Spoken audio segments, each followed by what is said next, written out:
Hi, Mickey. Hey, Bob. How you doing? I'm pretty good. Good. I'm a little slow. I'm a little dazed and confused. I don't think my monovlog took the world by storm. Oh, Mickey, don't be so hard on yourself. I've got a favorable email about it that I'm going to read later, maybe. Cool. If you're nice. Okay. There's some unfavorable email, you know. Really? About this 1.1 thing? Yeah, I was surprised. I thought that would be a huge hit. I love it. Yeah, well, you know, the deal is, it was always possible for Windows Media Player users to ratchet this up to 1.1 speed, 1.2, whatever their busy schedule dictates. We made it the default condition, then Windows Media Player users could ratchet it down to 1.0 or up. But then the formats that don't allow you to ratchet, like MP3 or Real, of course, you're stuck with 1.1, just as you were stuck with 1.0 before. We've gotten 2 complaints. One of them complaining that they had liked the pregnant pauses, which I guess are not quite as pregnant when they're 1.1. Well, yeah, I mean, people like us humming and and hemming and hawing, right, and making, and I think those people were mocking us. I don't think they were with us. So screw them. The people who wrote in? They're like the people who are, laughing at homosexuality in the birdcage instead of with it. I don't know. I mean, one of them is NZ Bear, who's right. a good guy. He's serious. He's not kidding. He wouldn't laugh at us. He's a major friend. Yeah, so I guess that's right. No, and I think the other one was quite sincere. I think we should encourage email on this question of whether the 1.1 default. I mean, you've got the choice either way in Windows Media, but you're stuck with what we select. And Real and MP3, whether it's 1.0 or 1.1. I mean, look, I was talked into this by younger members of the Blogging Heads team. I mean, people in my generation like to stay in tune with the natural cycles of nature. It's like artificial intelligence. It's like artificial intelligence. It makes you seem smarter, and it wastes less time of our readers, of our viewers. So I urge people who agree with that decision to send us your support. Yes, absolutely. Yeah, well, I mean, I was sold by how painful it is for me to actually watch myself on this thing, when that's the reason I seldom do it, because it does seem like I'm reacting so much more slowly than I would have, say, 25 years ago. But some viewers, they like the elderly texture, apparently. What do they do while we're talking? Do they, sip lemonade out the stoop and scrub their guitars, or... I think we're going to mention that, Are they crocheting, sweaters and things like that? I don't know. I think so. It seems too leisurely. I think we have a big audience in the Heartland. A lot of crocheting. Okay. So this Pope thing. The Pope, the thing he said that was perceived as an insult to Muslims. Yeah, I guess, since I would defend it if Ann Coulter had said it, I guess I should defend it if you're going to defend something that she said. I think you better defend this, Mickey. If the leader of the Catholic Church says it. He was making a point about reason being somehow inherently divine. And he sort of did this drive-by excursion into a Byzantine emperor who had decried the conversion into Islam by the sword, arguing that's not a reasoned conversion, and it didn't seem all that horrible to me. Well, it wasn't all that horrible because he did not embrace what the guy said. In fact, he kind of distances himself a little from this medieval thinker who said terrible things about Muhammad. He says, describing the speaker, the Pope says, he addresses his interlocutor with a startling brusqueness, a brusqueness which leaves us astounded on the central question about blah, blah, blah, and he quotes him. So there is some sense that he need to distance himself. On the other hand, he never explicitly does it. Moreover, in the next paragraph, this has got no coverage. You said that reason is divine. Actually, part of the drift of this is that reason is divine in Christian eyes, but maybe not in the eyes of those Muslims. In the very next paragraph. Right. Well, he has a theological beef with Islam. He should. He's the Pope. And if he didn't have a beef with Islam, he would be a Muslim. You see, here's the thing. I mean, it reminds me of Larry Summers at Harvard. Does Larry Summers have the legal right to go talk about gender differences? Sure. Should professors at Harvard feel absolutely free and even encouraged to test the bounds of speech? Sure. But once Larry Summers becomes president of Harvard, he's got to accept it's a political position. It's just different. And the Pope he is a politician. He is a global politician. And he just needs to exercise more care than this. There are people out there, there are extremists out there, who want something that they can yank out of context. Right, he ought to be mindful of this. But then you wind up sanitizing and fly-specking everything, and that in itself has a chilling and effect that makes everything sort of dreary and PC. That's why everything politicians say is so boring. That's what politicians are for, to say boring things. We don't like those politicians. We like John McCain. We understand why they do it. It's part of their job description. So you're saying that blogging heads would never be the universal dialogue because we're not sanitized? I'm saying I will never be Pope. But Although, look, I'm not pulling my hat out of the ring. Anyway, go ahead. You're my Pope. But it does seem to me that Anne Applebaum's speech struck a chord, which is, let's stop apologizing for these things. Everything, they fly-spec the Pope's speech and come up with one passage that No, it wasn't fly-spec. The very next paragraph quotes a modern thinker saying that in the Islamic view, right, but where is it? God's will is not bound up with any of our categories, even that of rationality. Right, and then it goes on to be the saying how, well, these Christians are they really like rationality, but these Muslims, when you hear, I heard Reza Aslan describe why he is a Muslim, and it had to do with God being immanent and omnipresent, and it seems to me that's fine. It made perfect sense to me, but you can disagree with that, and what's the point of being the Pope if you can't pick a theological bone with Islam? They have different views of God. So that's the point. He's supposed to explain and defend his religion against other religions. And if the other religion gets offended and starts slaughtering nuns, he shouldn't have to apologize. No, I just think, the guy's a politician, and if he's at all cognizant of the current state of the world, he should try not to make things worse. You're saying, well, look, if we go around apologizing, first of all, I'm not yet advocating that. I'm saying he shouldn't have gotten himself in this mess in the first place, okay? I know your view, judging by the arguments you make about ethnic profiling, are like, if he didn't offend Muslims, that would be appeasement. That's basically what you say about ethnic profiling. If we don't do it, the terrorists will declare victory. But, that's kind of seems to me like a crazy view. Well, you had the terrorists declaring victory if we banned liquids from flights. That's right. So your hair trigger victory is a lower threshold than mine. I had Osama bin Laden chuckling in his cave. Okay.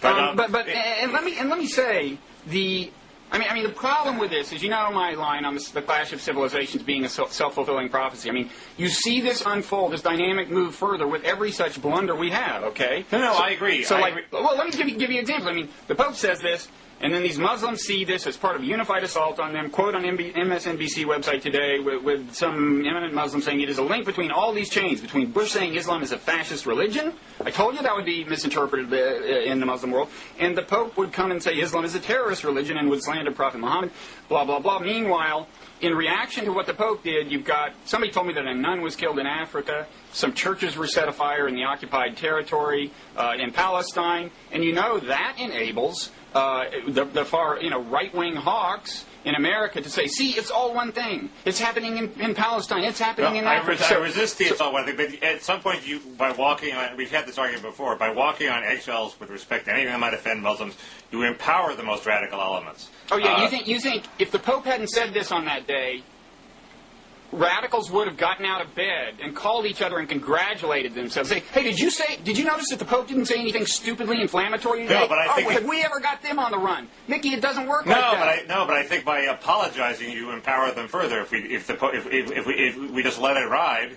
Well, first of all, that's a separate question. The apology question is separate. I'm saying this was a blunder. You don't agree? You think he should have done what he did? No. I'm all in favor of not making the clash of civilizations a self-fulfilling prophecy, and I think he was being a little mischievous here, and probably trying to appeal to his German audience by trashing Islam sort of subtly and gratuitously bringing up this quote. And he probably also he was not modern in the sense that he probably didn't realize that this speech would be immediately transmitted around the world and fly-spec by Muslims looking for a grievance. Oh, come on. The guy's the Pope. He's living under a microscope. Face it. No, but he may have been naive in that sense. That's pretty darn naive. And, as for the apology, the headlines were Pope, and rarely says he said. I agree that the apology issue is dicier than whether to commit the blunder in the first place, because then you can posit a kind of positive reinforcement. Well, there you go. But I still say, in this case, I think I would go with an apology and something a little fuller than what he did. He said, I'm deeply sorry for the reactions in some countries to a few passages of my address, which were considered offensive. He also said he wasn't endorsing the views of this Byzantine emperor who he was quoting. It's an interesting phenomenon. The reluctance to apologize is an interesting phenomenon. I feel it myself. I'm reluctant to say I'm sorry. I'm reluctant to say I'm wrong like everybody else. But it's interesting. how large the gulf seems to be between kind of expressing regret and saying you're sorry for something that happened, and just saying you're sorry for something you did. It's like America, when we accidentally bomb an Afghan wedding or something, at least under the Bush administration, will always say, we regret the loss of innocent life. I don't understand why we won't say, we screwed up, we apologize. I don't see where is your loss of manhood in saying that. But this, well, we don't say we're sorry that you're upset about your loss of innocent life. That would be the complete non-apology. We regret the reactions of the aggrieved relatives. So I don't.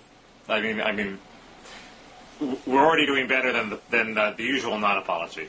I agree that non-apologies are usually infuriating, but this one didn't seem that bad. And I would say that, it seems to have been reduced to a low-level simmer, this whole controversy, but there's apparently some prominent Muslim televangelist somewhere in the world who has called for peaceful demonstrations this Friday.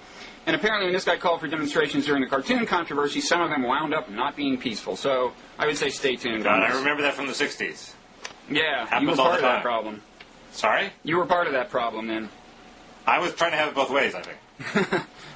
Yeah, that's a pattern. I was lamenting. I was organizing nonviolent demonstrations and then secretly being not unhappy when they became violent. Mm-hmm.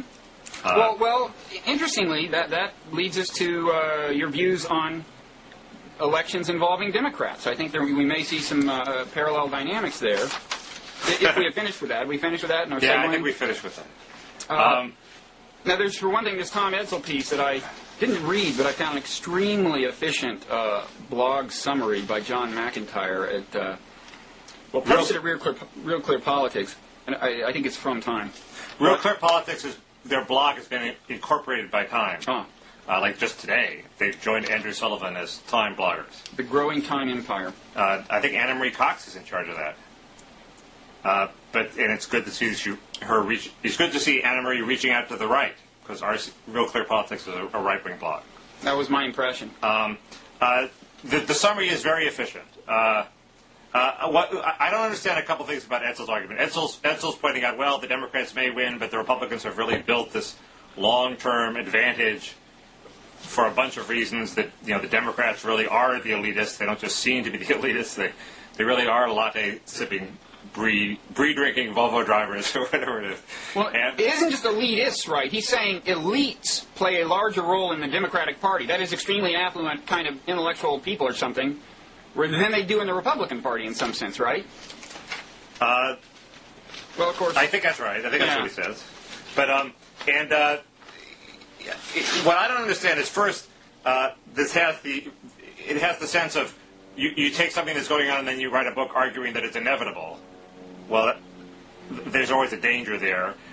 Second, it ignores the 50-50 principle, which is that unless there are any impediments to the parties developing new marketing strategies, they will adjust so that they steal enough of the other party's vote to make it a close election. Especially in this case where he has, Karl Rove building this long-term Republican majority as a result of a poll by Matthew Dowd showing that, there was really an almost completely perfect split in the electorate and there weren't any undecideds left. Well, if a 51-49 majority is never going to be a long-term durable majority. I mean, if it was 60-40, I could understand it. But the idea that Karl Rove has built this edifice for the ages on the basis of a polarized 51-49 split seems insane. It's just not big enough. Even if it's hardened, it's not a big enough margin. Yeah, there's a couple of things. I mean, first of all, this is a little hobby horse of mine, but he says, one place the Republicans went out is that these Democrat, and here he does call them elitists, not just elites. They are indifferent or hostile to organized religion and on the controversial social issues of abortion and gay marriage. My line is that middle American people who vote Republican, at least those who are conceivable conversions to the Democratic side, their concern with things like abortion and gay marriage isn't really at the core of their concern with the moral issues. That most of them are people who have daughters in high school or something and are concerned about a promiscuous environment. They see abortion as a symptom of a promiscuous environment. But what drives them craziest is that you turn on the TV and see a moral climate totally unlike the one that they grew up with, that encourages premarital sex and so on and so on. And I think actually a lot of these are issues of concern with liberal parents. of daughters. This gets to the long-running argument I have about Plano, Texas, which is a Republican bastion and a religious bastion, but I argue that it's not a red state bastion in the sense that they think homosexuality is an abomination to God. They're worried about their children and the decline of morality, and that's different, and those people can be captured by the Democrats. I think I agree, if I understand you correctly. I wrote this piece after the last election, and it got zero attention. No, I agree completely with that. The other point I didn't understand about Etzel's piece is his paragraphs about risk. He points out that, well, we've become more accustomed to risk. I think that's right. We're more tolerant of risk. People get fired, they lose jobs, they have new careers. They're not in unionized bureaucratic industries where they're going to have the same job for life. But and they've come to rely on their 401ks. But I don't understand why they also wouldn't rely on government. Right. That was my reaction. But I was reacting to the blog summary of the piece. Did you read the piece itself? The blog summary is quite accurate. So the piece itself doesn't clarify why Republicans would thrive when people are worried about the riskiness, economic risk? Right. It doesn't really quite make that argument. He says people have come to rely on their savings and their 401ks, but doesn't. In the old liberal institutions, unions, for example, are in decline. But first of all, Democrats aren't opposed to those things. Right, and it doesn't explain why there shouldn't be some government floor that would make everybody more secure and provide a stable platform on which to take huge risks. Well, and you think that health care, you would expect Democrats to be more supportive of a more ambitious approach to ensuring some level of health care. And if you might lose your job tomorrow, that's got to be reassuring. I mean, I would certainly take more risks in business if I thought I was guaranteed health care and Social Security. Oh, yeah. Than if I had no safety net at all.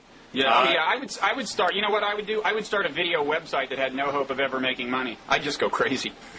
But you're much too smart for that. No, I'm not saying I would do it now. But if in a risk-free world, if I had health care guaranteed, I would do that. You have other more important things to do with your life than vlog it away mindlessly. You're right. There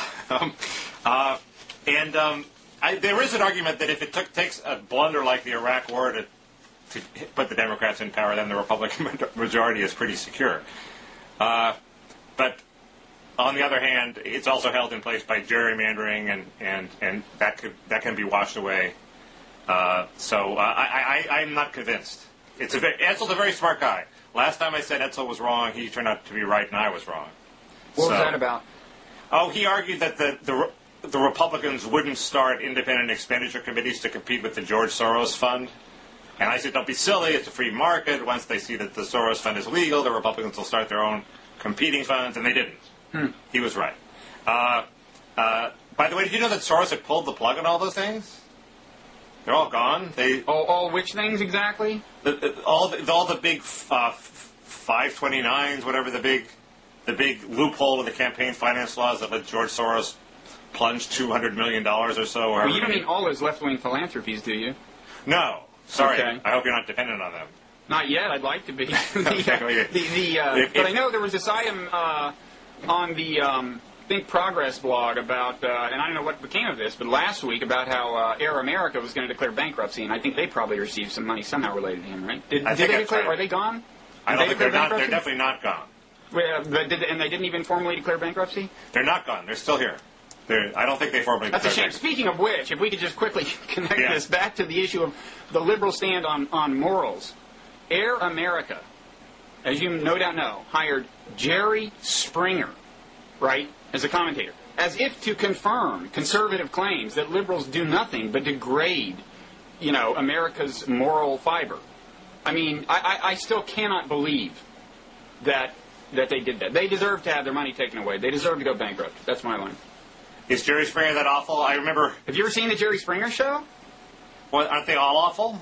Well, first of all, I think he kind of has been on the cutting edge for some time. He's the most awful. But, it's horrible. It is a parade of, sexual pathologies and immorality and irresponsibility. And it's disgusting and grotesque, and there's no way you can make a case that he's kind of administering some sort of, punishment to the evildoers or anything. That show cannot help but harm the world. Huh. That's my view. I just remember we once had Harper's. We once had Nick Lemon review all the political ads from like 1984 and 1982. And by far the best ad was this guy, Jerry Springer, who was running for mayor of Cincinnati, who did a very straightforward, issue-oriented ad. And so we gave him the award. Yeah, he was a politician back then. And you know what else? He got busted for patronizing a prostitute. No, then I learned that the reason he'd run that very straightforward ad was to counteract the image he got from visiting a whorehouse across the road. And you know what the moral of the story of that particular scandal is, Mickey? Write this down. Never use a credit card to pay a prostitute. Okay? Yeah, How dumb is that guy? Okay, well, I guess not too dumb. His ratings are higher than ours. But I mean, I don't think I have a high enough credit rating to get any. Not even a prostitute would accept your credit credit card. card. In my neighborhood, man. I live in a high-rent neighborhood. Yeah, that's true. Okay, so we done with that? Yep. You know, it's Showdown week on Blogging Heads TV. You know, I know. We're building up to the main event later this week. Currently scheduled. Of course, you never know when David Corn will have to cancel because of his busy book tour. But I thought the undercard was pretty good. The undercard, you know, yesterday, posted today, was, or last night or something, was John Chait had written, and whom we did not capture in the most flattering light possible. John, if you're out there, we'll do better next time. But he looked like sort of like a shadowy warmonger, you know, with that sort of fit the image he was projecting. It was a mistake. Anyway, he had written this piece critical of Matt Iglesias, and so we got him together on Blogging Heads. And right, they had a debate over whether the failure in Iraq was the result of Bush administration incompetence, or whether the whole project was doomed from the start and was a stupid idea to begin with. But John was a liberal hawk. Actually, they both supported the war, but John has stuck by his liberal hawk guns and says it was just a question of execution. The war was still, you know, well, he didn't quite say that because he said the WMD issue. Knowing now what we know about the absence of WMDs might change his view, but still, he defended the idea that fundamentally the biggest problem with the post-war it was execution, competence. But my point is that they both assume that the war is a failure, and I don't necessarily accept that. What will it take, Mickey? I'll give up when Iraq the model gives up. Well, how about this? And he hasn't given up. How about this? I gather that first of all, there was this very pessimistic report about the situation in Anbar. It was a military report. Right. And then I read somewhere that they're actually moving our troops from Anbar to try to shore up the situation in Baghdad. I think we may be in the process of just giving up on Anbar, and there you have possibly the makings of a true civil war, because there you would have a big expanse of turf occupied by somebody who considers themselves the enemy. But who knows? Well, but who isn't Anbar virtually all Sunni? So who are they going to have a civil war with? Well, you know, first of all, so long as Baghdad remains unsettled and ethnically diverse and contentious, I would imagine that they would feel that they have a dog in the race. Meaning that they would send terrorists to Baghdad and wreak havoc. Yeah, no, I think that's the fear I have. I mean, and they would want as much of Baghdad for Sunnis. Right. But no, I agree. That's why I think this convergence of, well, let them have Anbar that I predicted in my monologue it doesn't make any sense. Yeah. So what did you think of the Matt John showdown? It's good.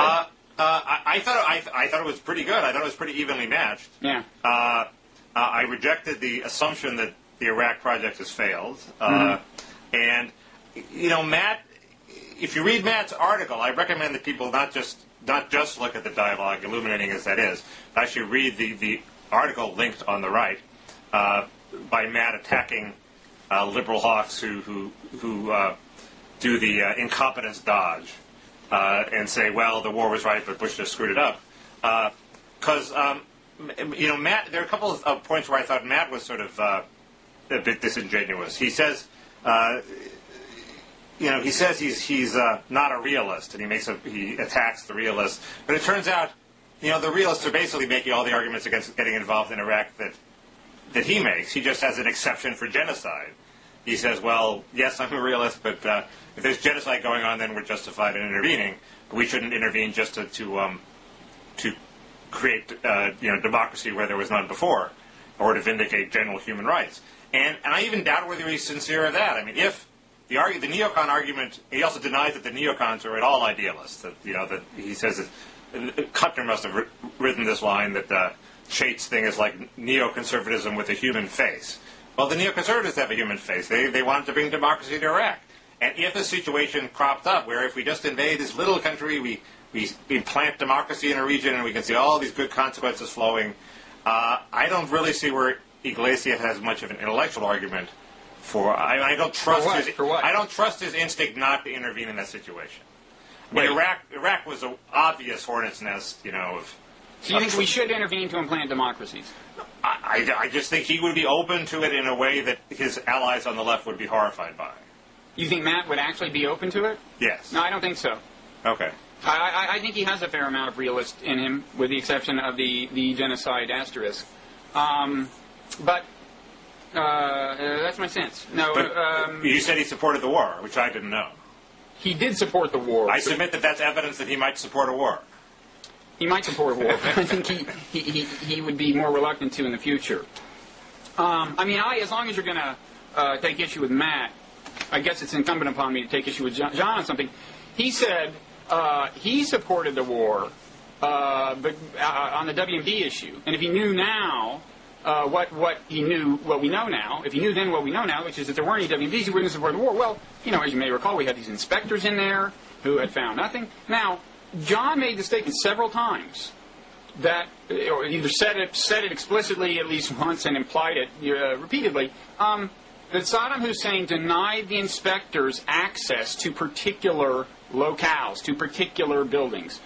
I'm not sure that's really the case, and let's if there are viewers, and at last check we had some viewers who would be on his side of this. I've gotten mail from him before. If there are viewers who can point me to a single site that the UN inspectors wanted access to and were never given access to, I would like to see it, because I don't recall any such site. I recall that at the beginning of the war, the inspectors were left cooling their heels a couple of times, and they had to wait until a few hours, or maybe in one case till the next day. But they looked at every site.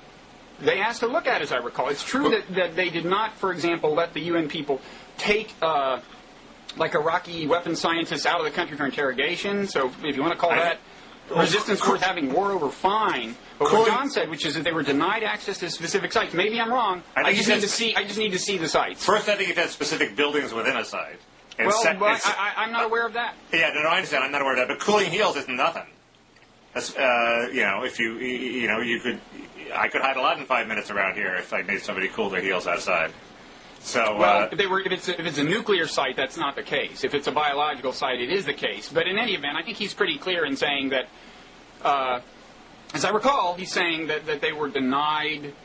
There were places they just didn't get to look. Certainly, what any viewer would have been left thinking was his view. And his argument comes down to why didn't Saddam, or maybe you think this vitiates the argument. Why did Saddam bluff and pretend he might still have nuclear weapons? Why didn't he want scientists taken out of the country for interrogation? I can think of lots of reasons that a ruthless totalitarian wouldn't want anybody who knew anything interrogated. But Saddam, I think Saddam is now on the record in his own words as saying he was bluffing and he wanted his neighbors to think he might have nuclear weapons. That implies that he's not going to let the inspectors in everywhere to see everything, because then they would remove any doubt and his neighbors would realize he didn't have nuclear weapons. But Mickey, I think the fact is, if he's bluffing, then it seems to me John has a point. But Mickey, rather than say that theoretically it follows from his view that he wouldn't let inspectors in to where they wanted to go, why don't we see what is in fact the case? And I think it is in fact the case. I haven't done the rigorous study, but I don't recall them being ultimately denied access to anywhere. And I would love to hear where. And I could be wrong, but this is something very commonly asserted, and I don't recall it being the case. So let's just see. Now we know, by the way, and John had no way of knowing this, but Hans Blix has said that the sites that the UN inspectors were looking at have been determined by the U.S. government. The U.S. government gave the UN like top 20 sites where we're pretty sure they've got stuff. The UN went down the list and looked. 1, 2, 3, 4, 5. There was nothing in any of them. Okay, so it wasn't. So the Bush administration knew that its intelligence had been fundamentally flawed. Well, do you think the Bush administration invaded Iraq because they really thought there were WMDs there, or for other reasons? No, I'm just saying that on the eve of the invasion, they were saying that WMDs were part of the reason, and there's an important sense in which that was a bald-faced lie, because they now knew that their intelligence was flawed. That was Chait's reasoning, but I don't think it was the real Bush administration reason for invading No, Iraq. no, I don't think it was either, but I'm not sure that implanting democracy was either. I mean, that's one thing that John said that I think I also disagree with. He said he had hoped they had this kind of realist approach to invasion and would just install a strongman.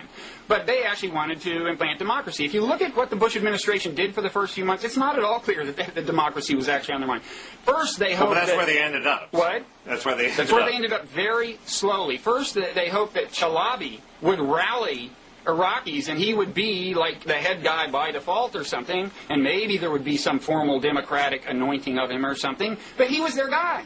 And then they realized they were wrong about that, so they set up this system. Do you remember the caucus system, Mickey? That was their first stab at democracy. It was an incredibly convoluted process. Nobody could even understand it. Well, that's because everybody all the do-gooders in the UN were saying it's too early to hold elections. We have to secure the place. Because if you look at what the caucus system was, Mickey, it boiled down to this: America appoints some Iraqis, who appoint some Iraqis, who appoint some Iraqis, who appoint some Iraqis. But you got to start somewhere. And then they run the thing, and they thought that if they went through enough of these phases, you'd forget who had initially appointed the Iraqis, and that it actually ultimately was an American-appointed government. That was the caucus system. And then that broke down and didn't work. I mean, Bush was just forced into democracy. Well, it's not all clear to me that was actually his plan. There was always a strain of neocon thought that said we want to implant democracy in the region. And I bet if you go back to Bush's speeches, you can find examples of that. Oh, he said it. He said it. Yeah, well, if he said it and he did it, I mean, there was a bunch of people in his administration who wanted to do it. He did it when all other options were exhausted. And when the WMD rationale had folded, so he had to have some good reason to have invaded, and democratization was just about the only thing on the table. Well, but there were. I'm sure you can go back to his speech about how democratization is the antidote to terror, right after 9/11. No, that was definitely part of their talking point. Okay, well, I mean, I don't know. Anyway, there are different factions in the administration. I just, I give them credit for the democratization motive, and that would be that's the one that I think may actually work. I don't think it's dead. I mean, if we stay there for 10 years, they will have been living under some sort of democracy for 10 years. Yeah, well, it may not be dead. It's just at this point in my mind, there's no way it's worth the blowback we've already suffered. I mean, we've created thousands and thousands of anti-American terrorists and gotten them trained, paid for their training in Iraq. But they're not going to have truly destructive weapons for another couple decades, according to you. Well, but they can already, if 1% of them gets into America, they will start the downward spiral of positive feedback where they hit us in America, just even if it's not with the WD, and we do the stupid thing, and the clash of civilizations intensifies. You can already see it happening. But I thought the interesting part of the dialogue also was when they said, "Oh, Tom Friedman, yeah, nobody pays any attention to him anymore. Nobody takes him seriously. He does have this column in the New York Times." Not only that, but his book has sold roughly as many copies as the Holy Bible. I don't know. Yeah, I just thought it was an interesting split between super elite wisdom, which is Tom Friedman, he's a bien passant, right, the middle-brow person, and most of America, which takes him very seriously, You're right about that. Anyway, but I would say in closing, I mean, the title fight, David Corn versus Byron York, over David's book Hubris, and Byron has written some critical things about it. It's true that Iglesias and Chait didn't degenerate to the levels of sputtering Jerry Springer-like rage. Yeah. That Corn and York start off with. No, I was disappointed that there was no bloodshed, but then I remembered they were in remote locations. So that was great. That was great TV. Where they were genuinely pissed off at each other. So you mean Byron and David? Byron and David. So they may be again. Yeah, David was a little peeved, and Byron wasn't at his most congenial, I guess. But I fear that they may have cooled off, and we may actually have a civil discussion. But anyway, in principle, assuming this thing comes off or whatever, it'll be posted like Thursday night, Friday morning. Assuming this thing comes off, we could see actual violence. Great. That would be great, wouldn't it? That'll be pretty hard to do since they're completely different locations. But WMDs. Okay. Maybe they'll email anthrax. They'll start ripping up their own offices to sort of give examples of what they would do to the other person if the other person voodoo was actually dolls? there. I should get a Mickey voodoo doll. You could. That would be a good gimmick. I could give you my Ann Coulter doll, and then you could be like Sean Penn. Oh, that's right. You have an Ann Coulter. We haven't seen that lately. Do you have it nearby, Mickey? Yeah, Sean Penn sticks pins in his. His Ann Coulter doll? Yeah. What do you do with yours? I just have it in a box here. Okay. But you don't want to bring it out? I have brought it out. I'm waving it around. Oh, great. Wonderful. Right. So you keep it nearby then, I guess, at all times? I keep all my props nearby. Can we see the moose? You just saw the moose. Oh. Briefly, tantalizingly. You know, people complain we don't. Well, let's talk about that later. We don't deploy the moose enough. They're right. I don't know that that's true. I think we push the envelope a little. We just we don't brag about it as much now. Well, the moose is worried about being overexposed. Mm-hmm. So the moose rations his And how does the Ann appearance. Coulter doll feel about that? The Ann Coulter doll, I'm worried that I'm going to fatally embarrass myself. So we deploy that gingerly. Okay. I don't want to pull a Sean Penn here. Okay. So what's next? I guess Bob Dylan. Yeah. You know, he was nailed on kind of an apparent plagiarism rap. You know, there was this Confederate poet who... Timrod. You read the piece, right? I read the piece, although in the web version they only give one example of borrowing, and it seems to me there are about 4 or 5. Yeah, there were enough examples. I mean, it wasn't the phrases stolen weren't so long that Bob Dylan necessarily wrote them down and consciously stole them. They could have just been floating around his memory, but there were enough short but highly distinctive phrases from this one poet that showed up. Well, first, that you know that it was at least unconscious plagiarism. Well, first he wasn't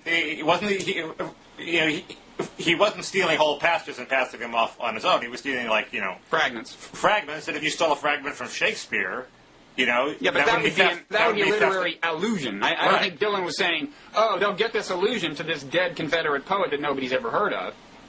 That's possible. Although in the rarefied circles that he moves in, where they think Tom Friedman is a piece of crap, maybe everybody knows about Timrod. I don't know. Well, let me give you my theory about Bob Dylan.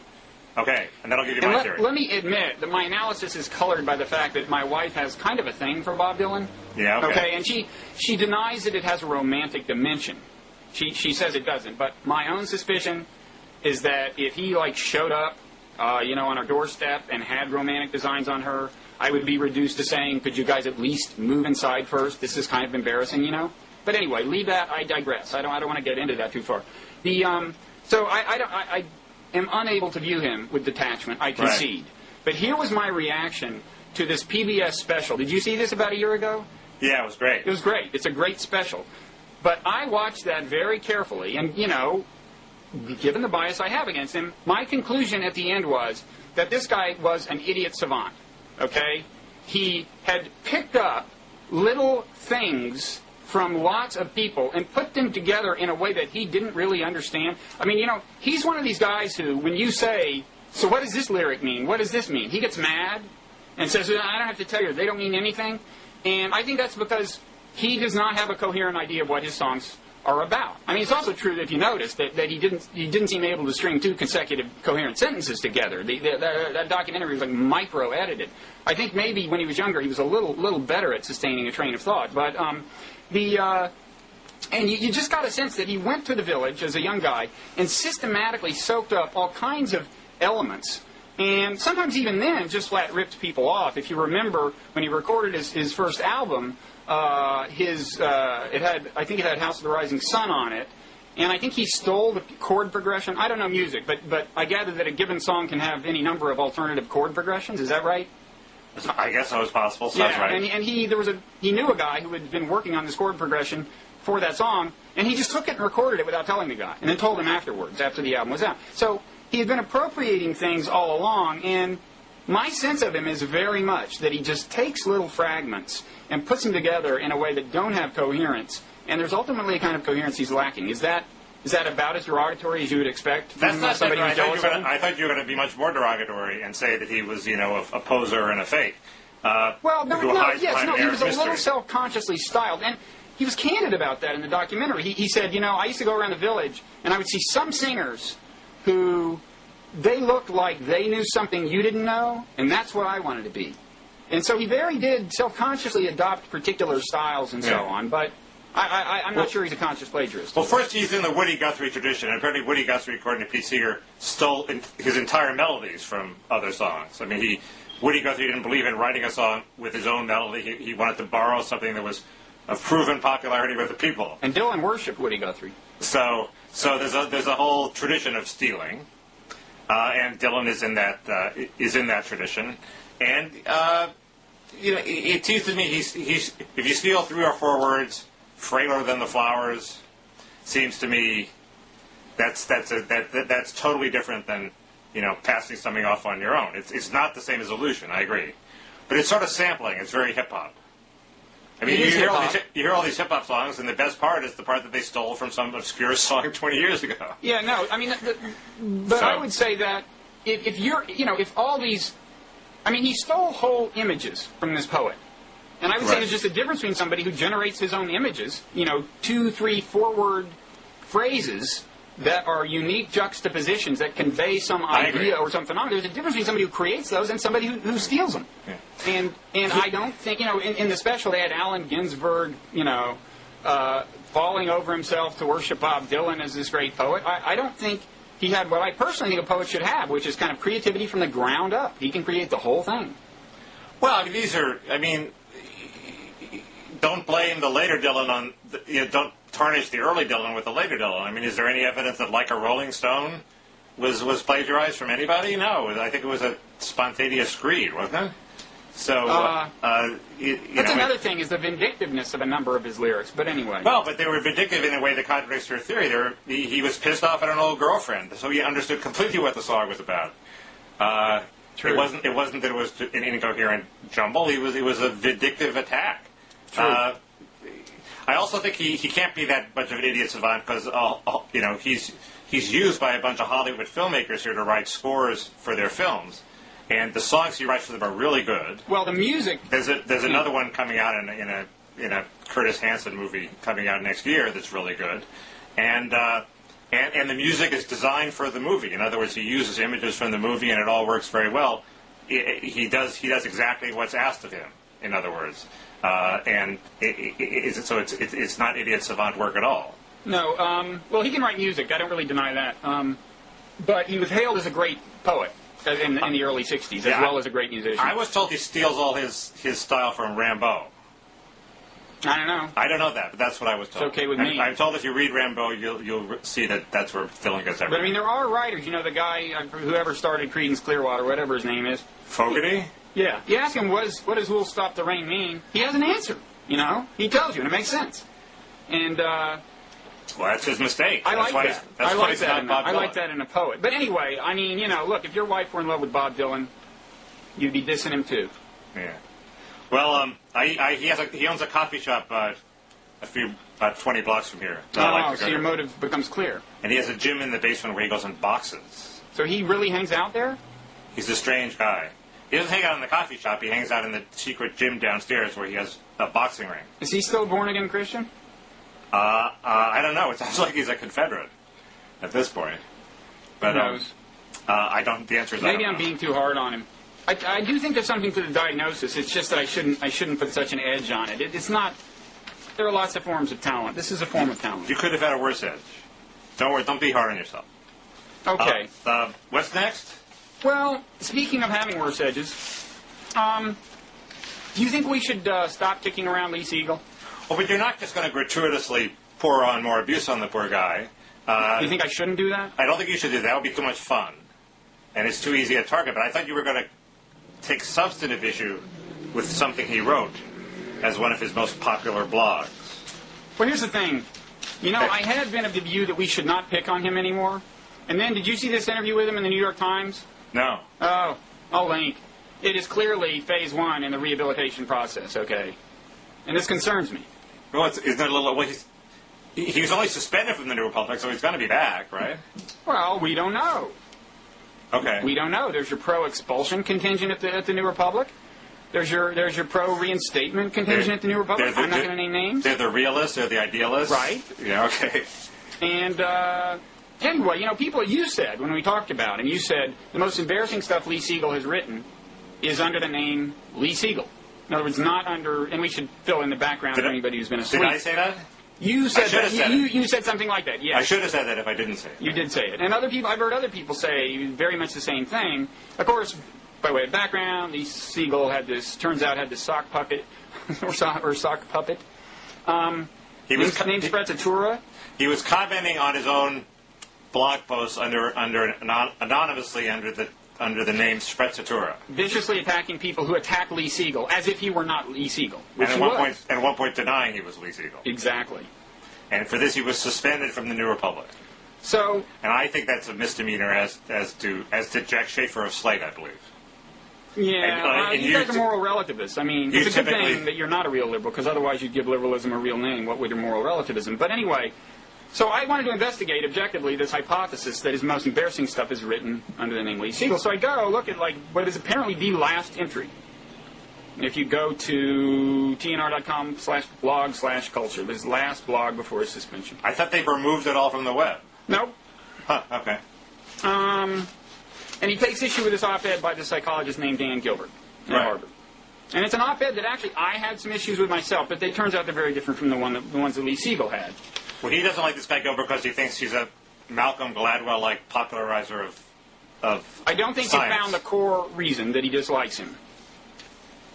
In my view, there's a deeper reason, which may become evident. Okay.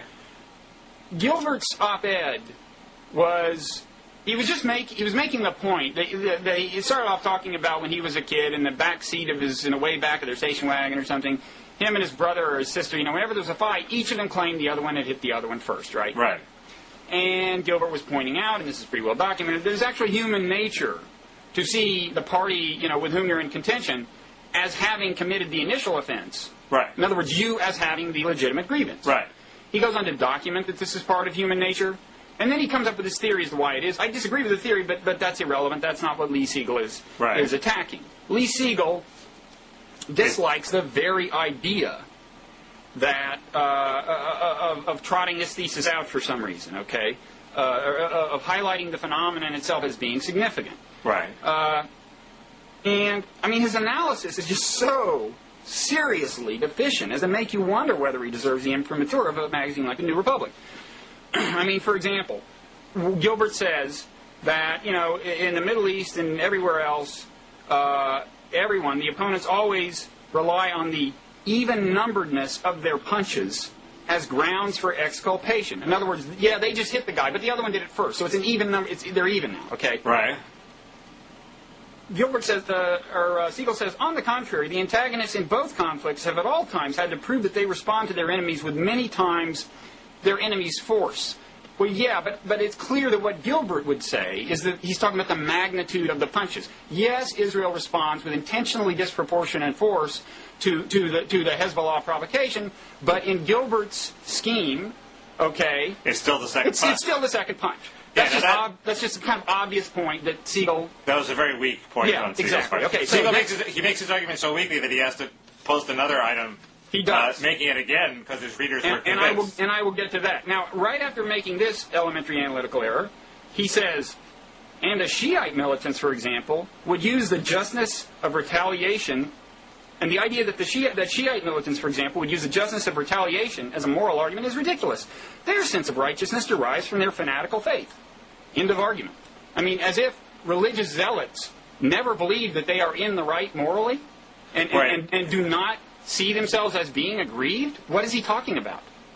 And your argument is that we're all Darwinian beings and we should understand that whatever the religious doctrines say, we can have peace in the Middle East if we appeal to the Darwinian nature of all parties. I didn't say that. That's what I thought you were going to say. No, right now I'm just saying this is a very stupid thing. Two stupid things in a row. Right now you're just saying Lee Siegel's an idiot. I wouldn't be so harsh as to put it quite that way. I would have stopped. I draw the line between stupid and idiot, But if you want to extrapolate, go ahead. No, I don't think I just thought that was a weak argument. He's the one he's the one who goes around calling people idiots. I wouldn't call him an New Republic's a serious magazine. And this is these are two sentences in a row, okay? People say his review of Kurt Anderson's novel was very good. Well, in that case. I've read neither Kurt Anderson's novel nor the review. What's that? I've read neither Kurt Anderson's novel nor the review, but if you're looking for a good Lee Siegel piece as a counterweight to all the abuse of him here and elsewhere. But what kills me is the degree of outrage, okay? It is equal to the degree of outrage that I'm showering on him right now. Does that seem, he said the title of this is Clueless Daniel Gilbert, and then the title of the original entry is Stumbling on the Stupidity of Daniel Gilbert. Well, it's a very common attitude of bloggers, which is I'm going to attract hits by just being vituperative and over the top, and The guy Michael Hiltzik at the LA Times, who oddly enough was also fired for sock puppetry, had exactly the same attitude, same over the top. My opponents are stupid and idiots, and it's a marketing strategy. I think. I don't think if you ran into Lee Siegel on the street, he would say you're a stupid idiot. It doesn't matter. I mean, the question is, what does he publish under the New Republic's imprint? How embarrassing is it? I understand. And I bet you think I'm done.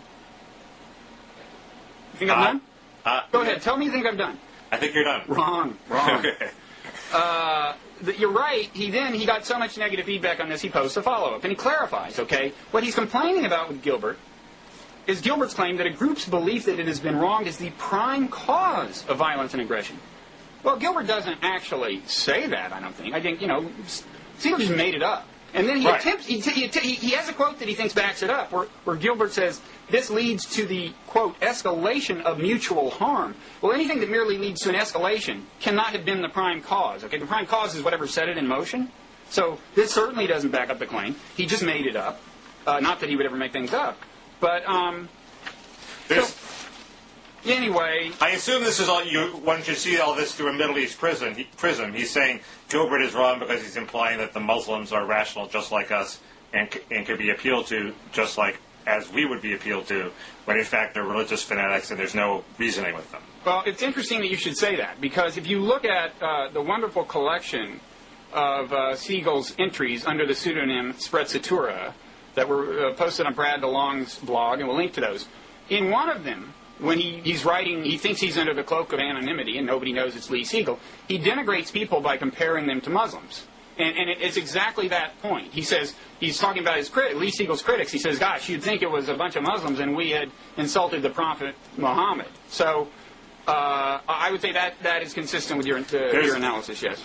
There's a great passage in Christopher Hitchens' biography of Thomas Jefferson that gives credence to what Siegel is saying, where Jefferson sends an emissary to ask the ambassador from the Barbary Coast, what is now Morocco, what gives him the right to imprison American sailors at sea. The American ambassador goes, we were not part of the Crusades. We have no beef with you. You have no beef with us. We're a new country. Why are you? What gives you the authority to imprison our sailors? And the ambassador from the Barbary Coast goes, the Koran gives us the authority. Now, it's Hitchens, so maybe he embellished reality to fit his agenda, but it's a good argument. I mean, a lot of Christians have used the Bible as authority for attacking and destroying, and the Bible explicitly endorses genocide. Yeah. But anyway, I think you could be Pope, with a memory like that, an ability to pull interesting anecdotes out of intellectual history like that. I think you could be Pope. I'll try that. I have about as much chance of achieving it as I do my other career goals. So don't be so hard on yourself. I'll set my sights on the papacy. So I feel tired from all the vituperation that's emanated from me in these last two discussions. You've been a fond of negativity. I know. It's not like me. Really. Your karma has been seriously damaged. It's been a bad Bob day. I know. What can we do? In the few minutes remaining. You can read some emails saying nice things about us. I don't think I can find any saying nice things about me. You said you had a nice one about me. I want that. There is a nice one about you, but where is it? My self-esteem is damaged. I need the boost. Help is on the way if I can find it. Okay. Okay, you did this monologue over the weekend, and thank you for stepping in when technical difficulties prevented a dialogue from appearing. You're welcome. This email says, that monologue with Mickey Kaus was clear and succinct, and I got more out of it than from the usual meandering dialogue in less time. You should do those again. Mickey, am I too paranoid in thinking that this ostensibly pro-monologue, anti-dialogue email is actually a pro-Mickey, anti-Bob email? No, that would be paranoid of you to see that, because you could do it too, Bob. Could do what? Oh, a monologue? You could do a crisp monologue if you just got rid of me. I'm suggesting that this guy would not like that, Mickey, if I did it. It could be like 20 minutes of diatribes against Lee Siegel. I don't want to get a reputation, but it's a job somebody's got to do. I'm looking out for the best interests of the New Republic. I just don't think... actually. Lee Siegel is not the hit magnet that Ann Coulter is. This is like a big marketing mistake. Is that way? You're saying so he's not worth the trouble? It's not worth the trouble if we care about hits. You want go for the main chance, man. So we should talk about Ann Coulter instead? it just don't think that attacking Lee Siegel is going to do for us, make you a star the way attacking Ann Coulter did. Okay. I won't. I hope not. One problem with going on these rants is that at 1.1 speed, you do acquire a certain maniacal glee. That's good in your case. Any human emotion. Any non-robotic behavior on my part is good. Absolutely. Any emotion is good for your image, Bob. Thank you. Venomous hatred it's a good thing. Anyway, well, thank you for reading that. You want more email? That makes me feel much better. A couple more, and then we got Okay. Ted S. Leave people alone. Ted S. has got this great idea. A Blogging Heads drinking game. He says this will give us cult status. Get a Yahoo blurb or maybe MySpace about the new drinking game based on Blogging Heads TV that is taking college campuses by storm. It would be one of those things where they had to watch our show, and every time one of us did a particular thing, somebody would take a drink. He's got the rules elaborately sketched out, and he provides pictures. He's got a Mickey ear scratch, Mickey neck rub. These would all be the occasions for here's the Mickey neck rub, I think, for people drinking. I think that's a good idea. I was hoping they wouldn't notice the neck rub. I authorize this, but I'm worried about what we'd be doing to America's moral fiber if we seem to be sanctioning the excessive consumption of alcohol. So let's don't do it. Yeah, I don't know. I tend to think if we pretend we're a cult before we're a cult, that would be bad. Well, so, let's do it under a pseudonym. We're no Lonely Girl 15. Speaking of which, now I'm sorry, but I'm drawn inexorably back to Lee Siegel. On this the final email sent to him, the final comment on his final post was, Lee Siegel and Lonely Girl 15 are one and the same. You heard it here first. Now, go figure. I don't know. The Lonely Girl thing, wasn't it obvious to you she was acting when you went back and looked at the first one? Yes. Yes. Okay. But it may not have been obvious at the time, but yes. May not have. Some people wrote in telling us what the Billboard paragraph in Lawrence Wright's piece was. I have not yet had time to evaluate those, but we will either declare a winner or declare the failure of anyone to successfully isolate a Billboard paragraph. Well, you promised them a book, too. You're like throwing around books like they were quarters. Was it my book or yours? It better be your book. I don't know. Either one. I'm not sure there's going to be a winner. I maintain there is no Billboard paragraph. We'll see. I didn't read those either, so we shouldn't talk about them. Okay. You want us to get off the air, don't you? No. I feel the urgency, the nervous urgency in your voice. No. I think we should close with telling people to watch the York Corn cage match, assuming it comes off. Okay. Then we'll stop. We're just like an appetizer to that. Yeah. I mean, we'll never approach the levels of Venom. No. Well, I will, but you won't reciprocate. Right. I do. But, yeah. Now, if you want symmetrical Venom, we encourage you to tune in, like, Thursday night, Friday morning, and if this dialogue comes off as planned, which dialogues don't always do, you'll see David Korn and Byron York arguing heatedly, we hope, over the book Hubris. That's a great plug. Thank you. You should be represented by CAA, along with Lonely Girl 15. Is that David's agent? No, that's Lonely Girl 15's agent. Yeah. No, we should be represented, period. Okay. Cool. All right. Talk to you later. Okay. See you around. Yeah.